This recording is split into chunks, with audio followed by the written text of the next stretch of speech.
سلام، با تحلیل رقص‌های عجیب گروهی در کانال ریل دارکس در خدمتتون هستیم. ویدیوهای ما رو دنبال کنین. کلی فان و خنده و شوخی و تحلیل‌های عجیب غریب و ویدیوهای عجیب غریب در خدمتتون هستیم. اول از اینجا این به کجا داره نگاه میکنه؟ اونا همه اون ور میرفتن که این در این یکی و جلوتر که میریم هی پیچیده تر میشه.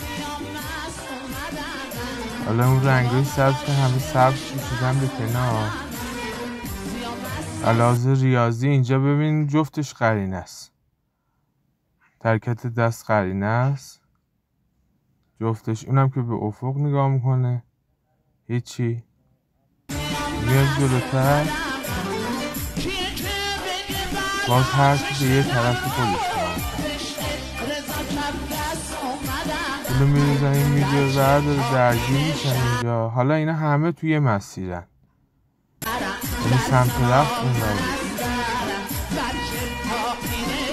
حالا جلوتر که میری اینجا 4 تا به یه سمت نگاه میکنه. اینجا دوباره این نکن با سیگار هم مسیر لذت میبره. میاد جلوتر همین که داره سیگار میکشه به هیچ جاش نیرست. قبلش صدا میکنه کمکش کنه. اینجا نگاه کن داره غرق میشه دیگه. از اینجا به بعد غرق شد. این سفیده هم ببین الان دیگه خودتون اینجا بگی خودشو داره میزنه دیگه. حالا در ادامه یکی وارد میشه سفیده، از این خیالش هم نیست، به زور میاد داخل. این ور ببین 4 تا پا بالا در یک زمان، یک پا بالا رو ببین که به هم نگاه.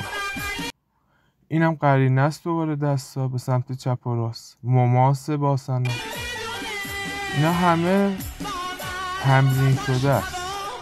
این ور ببین اینجا این از چی ترسید؟ الان به چی میترسید؟